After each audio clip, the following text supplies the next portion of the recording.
How many people here have felt that at some point someone has put you in a box? Someone has defined you by who you are, what they've seen in you, your race, your gender, where you've come from. Show of hands that you have been defined by what someone has thought about you. Most of you, some of you. I've spent most of my life being defined by what other people thought of me for being neurodivergent. Having my path laid out for me because of being put in that box.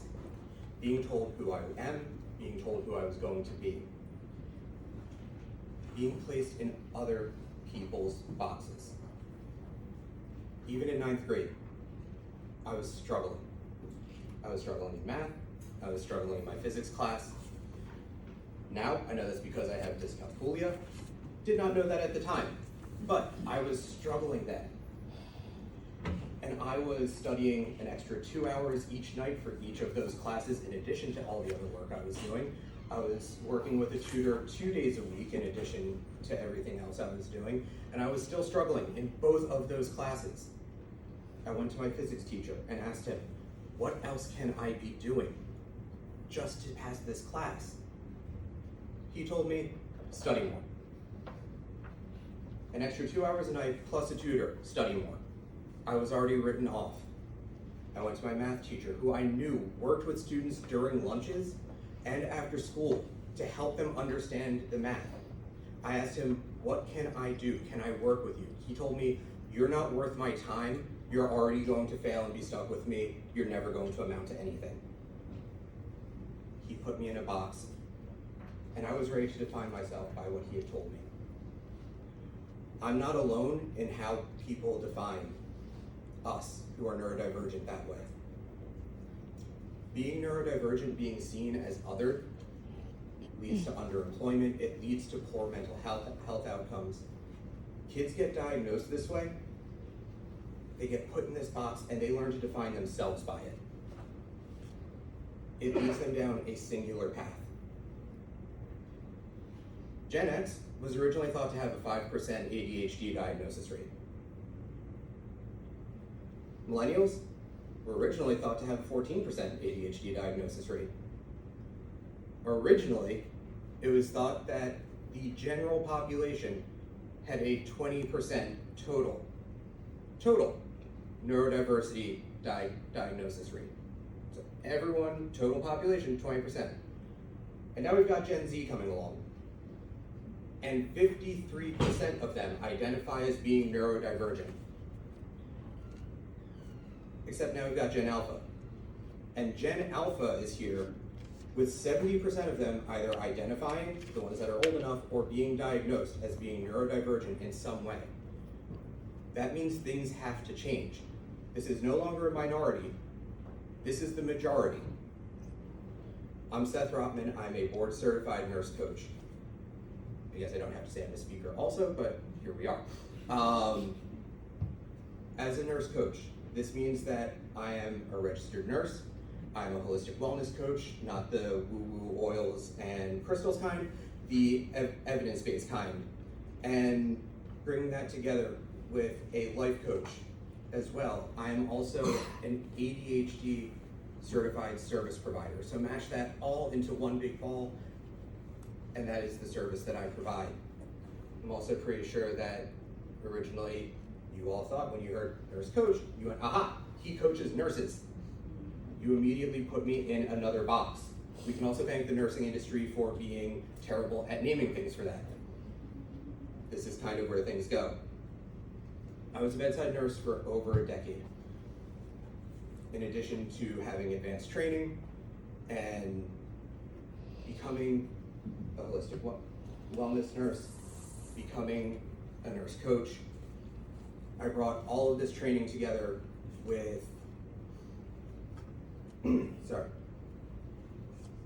my martial arts training, my meditation training, as well as all of the support that I received along the way for my neurodivergent journey to be able to help people better understand their new diagnosis and to be able to thrive quickly and easily.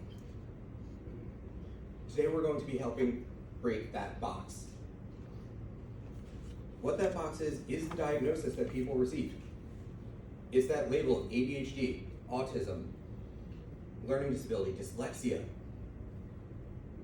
It becomes who you are as opposed to that tool to grow and understand yourself. It's that thing that cultivates the mask that people develop so that everyone else can be comfortable around them, rather than them learning to grow to be comfortable around everyone else. Ultimately, this is where the system fails the students rather than growing to support them. These are students that need individualized attention, not constant one-on-one, but individualized. These are students who need to learn about themselves.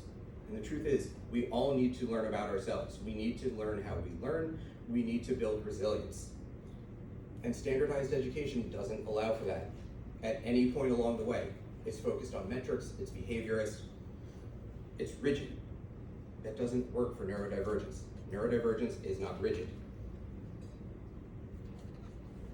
Every country has its own approach to how it approaches neurodiversity to support it. In the US, you have an individualized education plan, the IEP, as well as a 504, depending on the level of need.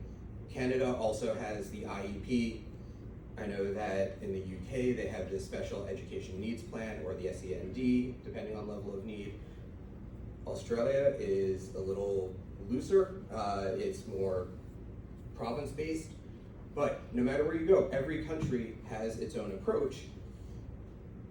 And every country, unless it is using a universal individualized system of education, is going to put people in boxes. It's going to follow these students. It's going to be rigid.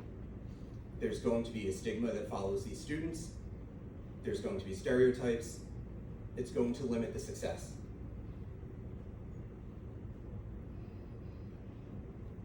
Most plans that follow these students become rubber stamped. You get a diagnosis, here's your plan, it follows you. These students don't learn how to advocate for themselves. They don't learn how to support themselves. I've seen the harm that this causes. I've experienced it myself. I've also seen how wonderful it can be when you learn to break free of this.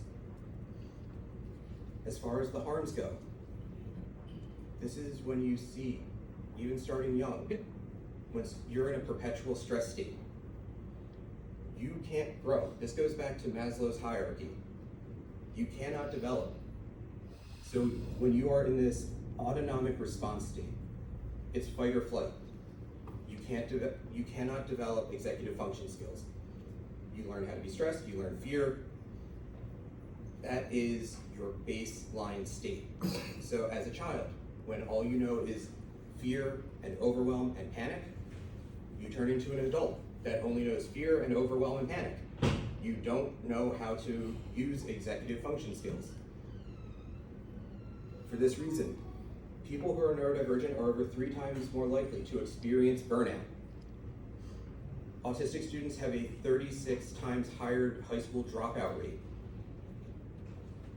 They also have a 34 times higher rate than non-neurodivergent students of not finishing their college degree within 6 years.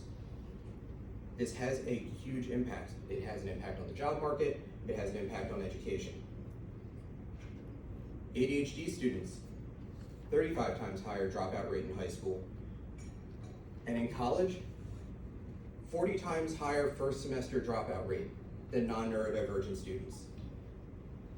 And this is due to that lack of executive function skill. Even if they have had that plan supporting them all the way through school, once that safety net is gone, they don't know how to support themselves. So they hit that first semester, they get overwhelmed, they don't know how to manage their time, they don't know how to manage themselves, they burn out in that first semester, and they are out. That leads to lower graduation rates, that leads to impacts on the job market, that leads to impacts on mental health. And with ADHD, it impacts health overall and life expectancy. If you're a smoker, if you're smoking 2 packs a day and you never quit, Statistically, that takes 8 years off your life. Not great. If you have undiagnosed and unmanaged ADHD, statistically that takes 13 years off of your life. So unmanaged and undiagnosed ADHD is more dangerous for your health than smoking. That's due to high-risk behaviors, distracted driving, those poor mental health conditions. It needs to be addressed. When I talk about neurodiversity, I know that there are people who immediately think autism.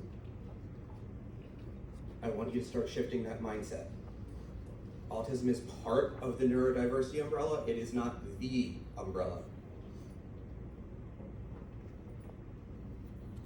Neurodiversity means that we have people whose brains work differently.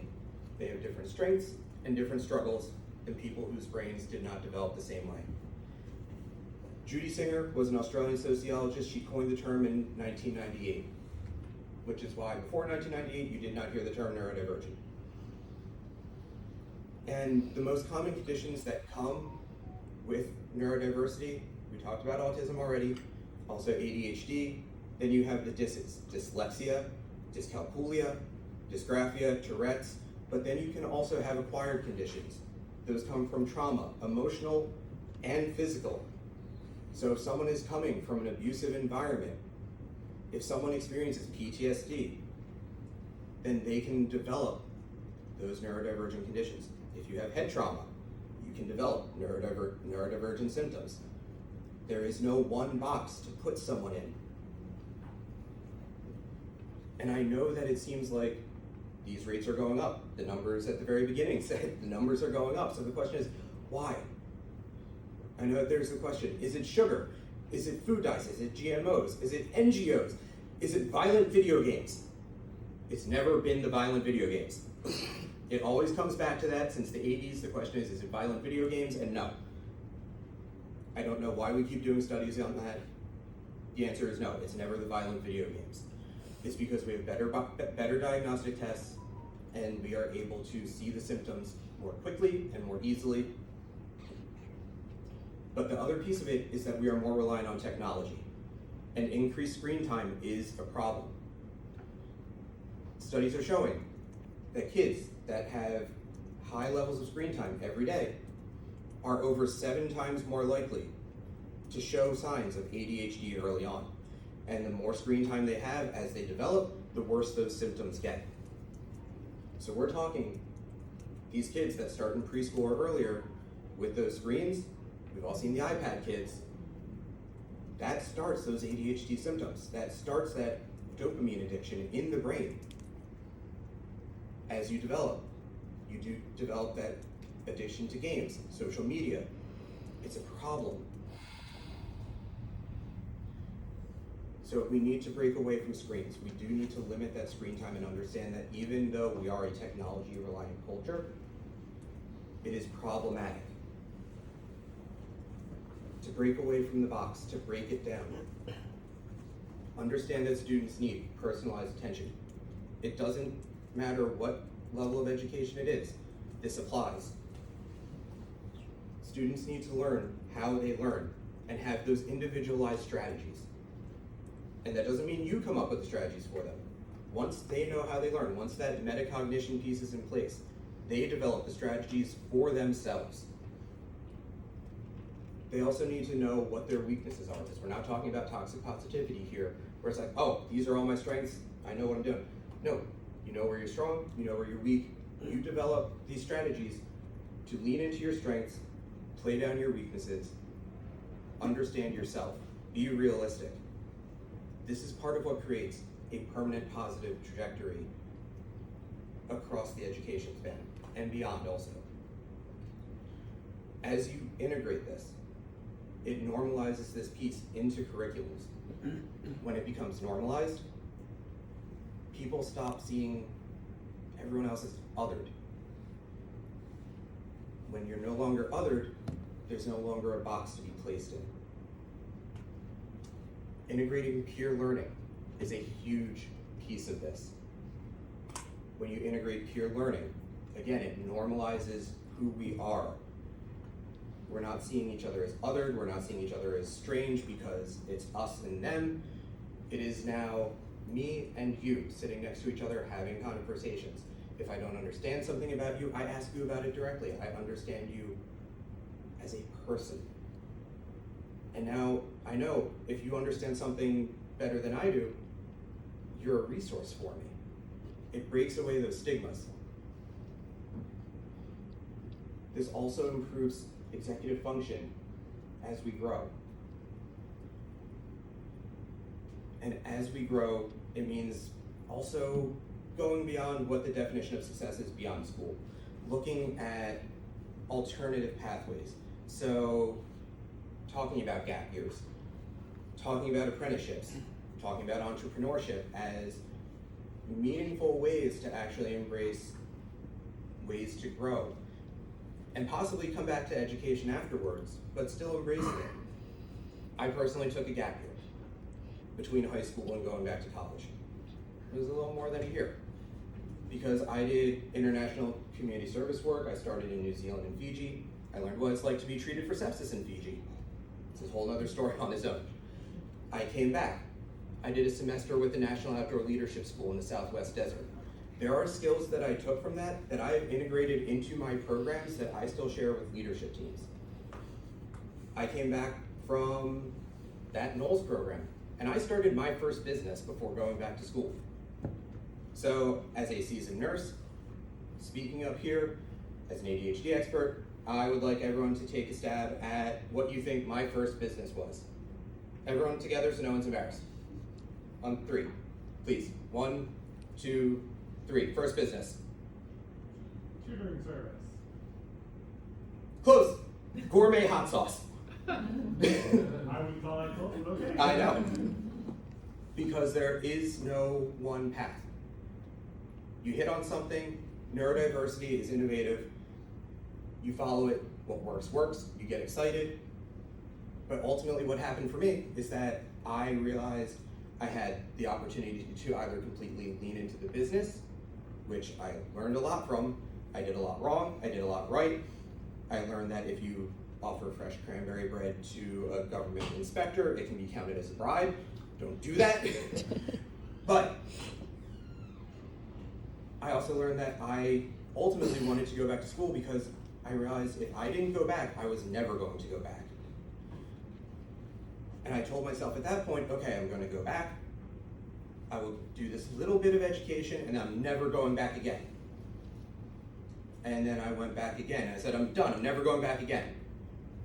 And that keeps happening because this is the process. Progress isn't linear. The process is the process and you have to embrace it no matter how messy it is. Like Bill Belichick said, trust the process. One of the best ways to change the process is embracing the universal design for learning. This can be embraced at any level. It can be as complicated as you want to make it. It can be as simple as you want to make it. And you can rush through it as quickly as I just did. It starts with engagement. Engagement is about welcoming learners in, letting them engage with their interests as much as possible, finding their identity in the learning. It's about creating autonomy. It's not do this because I say so, where you can create options, where you can create growth. Do that. My 11th grade high school English teacher. The curriculum was set. We all had the same assignments. But for every assignment, we all had the option of 5 different books every time. So we were all writing the same papers, but we were all reading different books. For that reason, I had the opportunity to read Catch-22 and A Clockwork Orange in high school, while other people read Shakespeare, and I don't actually even remember what some of the other people read. But we were all writing for the same thing, and it made it exciting. It allowed for us to connect. I can tell you, getting to nursing school, you do what you're told because you're told to do it, no matter how horrible it is. It makes for no engagement, and it's a slog. Representation is where the box truly gets broken away.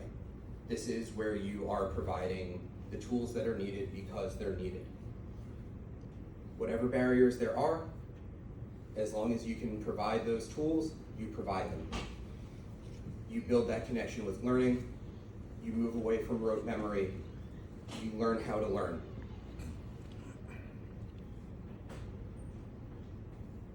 It is a powerful model. Action and expression is where learners learn how to express what they've learned. This is the part of the process where now that you've learned how to learn, now that you have engaged with the learning process, some people are great at writing, some people are great at oral presentations, some people prefer peer teaching. Wherever it's reasonable, let people engage that way. Also, if you have that student that needs to pace back and forth in the back of the room while they're listening, if it's not a distraction, let them. People learn in different ways. There's no right way to learn, but there are wrong ways to teach.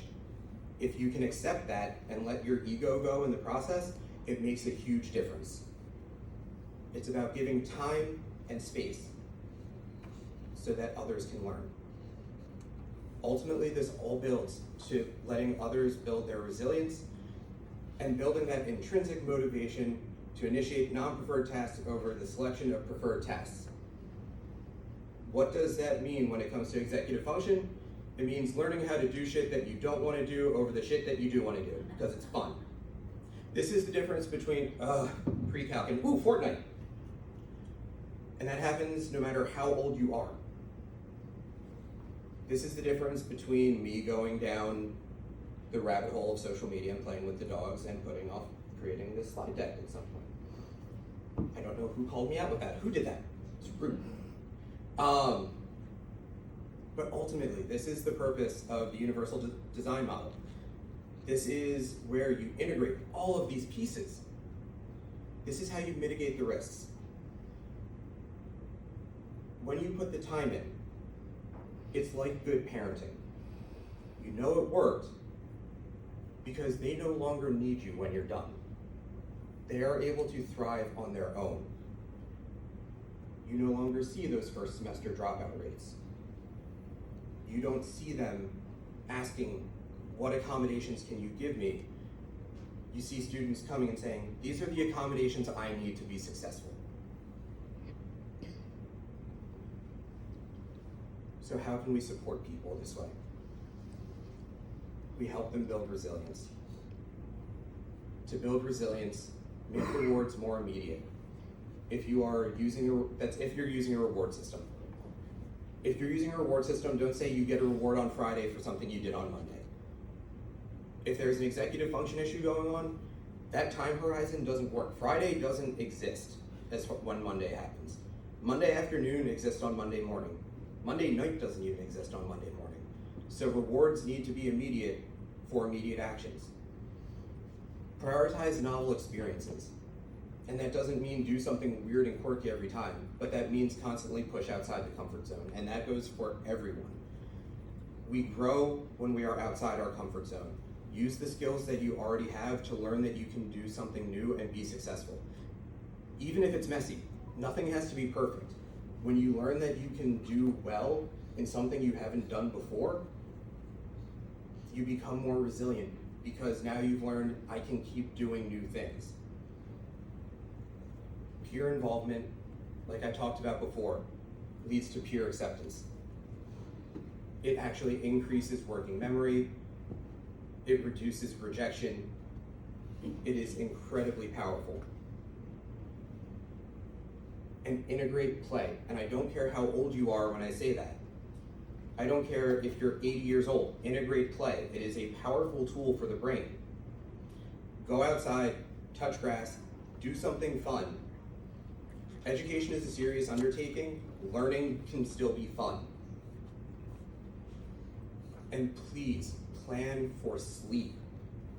The whole I'll sleep when I'm dead approach doesn't work. We need sleep. Everyone needs sleep. If you are neurodivergent, you really need sleep. So that means be willing to shift deadlines. That is an accommodation that can be extended. avoid those late nights, avoid screen time. Help these students avoid all-nighters. At the college level, if these students need a reduced course load, allow that to be an accommodation without inflicting financial punishment. I can tell you the times that I had to reduce my course load, I also had to pay more because I dropped down from being a full-time student to a part-time student, which means that I lost financial benefits, I lost everything I lost out on, and then I actually got charged more for courses also. It didn't count as an accommodation. If you have neurodivergent students who need a reduced course load, take away the financial punishment so that they can actually go to school the way they need to go to school. You're probably gonna know that I'm gonna say this. Integrate nurse coaches. That is what we're here for. We bring this holistic approach so that we can support other people who are not understanding how to support themselves, so that we can be that sounding board to solve the problems and help you move forward quickly. And please remember that everyone's path is not linear. One of my favorite moments with a client was when they realized, this isn't linear. It's like The Good Place. Progress is a Jeremy Bearimy. If you've seen The Good Place, you get it. If you have not seen The Good Place, please go watch it. And one of the biggest shifts that you can make is to remove these two words from your vocabulary. Remove just and should. These are two of the most useless words in the English language. They are horrible. They only do damage. When you say just get it done, just understand it. You should be able to do it. You should be able to lose weight. You should be able to get to the gym. All these things do is chip away at us. They don't expand the conversation, they close the door. And ultimately, we internalize these things, and then it leads to that spiral of negative self-talk. So we don't need someone else saying it to us, because we just dig our own hole at that point. When you remove these words, the greatest shift happens. The conversation opens up, we understand why things need to happen, and also that allows us to question, why did I just say that? So please, remove these two words from your vocabulary and you will be amazed at how powerful things can change. The reason we need to do this is this goes beyond education. The RAND Corporation and Deloitte have done studies that have shown how important it is to have neurodiversity in the workforce. It grows companies. The neurodivergent workforce is powerful. Also, neurodivergent students are the workforce of tomorrow. These are the educators of tomorrow. These are the parents of tomorrow. So the skills we teach now are the skills that get passed on later. Lead with empathy, because you do not know the invisible battles that other people are fighting. Not every disability is visible. And when you can accept that, you realize that people aren't all in boxes. There are the things that you can see, there are the things that you can't see. And then you realize that people are defined by more than one thing. And that's where intersectionality comes in. There's the crossing of all of these issues where people are met with these aggressions from being placed in these different boxes. This empathy is where that starts to come in so that you can break these down. It is about more than just neurodiversity when it's about neurodiversity. Henry Adams said that a teacher affects eternity. He never knows, he can never tell where his influence ends. And I know that this quote gets used all over the place in education as an inspirational quote. Henry Adams wrote this in his book, The Education of Henry Adams, as a satirical criticism of education. This was a statement on how poorly prepared the teachers at Harvard were and how much damage that they were doing to the students. It is important to remember that no matter how we approach education, we can either impact our students and how they move forward positively, or we can impact them negatively. The impact is infinite, but what that impact is needs to be judged. So please, be curious, not judgmental. Every one of us here has the power to make the change. We can see the person, not the diagnosis. Let go of control, let go of judgment, and make small shifts over time. This does not need to be big changes. I was once in that box too, and it is possible to break free, and I was able to do it because of the support that I was provided. Neurodivergent minds aren't broken, they're different. Those differences drive innovation, creativity, resilience, and small, compassionate shifts change trajectories in people's lives. I do what I do now to help change those trajectories, and you can all do it too. You're all going to leave this conference changed. And I want to ask you to ask yourselves, how am I going to start breaking the box? How am I going to do it in my job, in my classroom, on my campus? How am I going to recognize and break free of my own box? Thank you. Please, let's connect.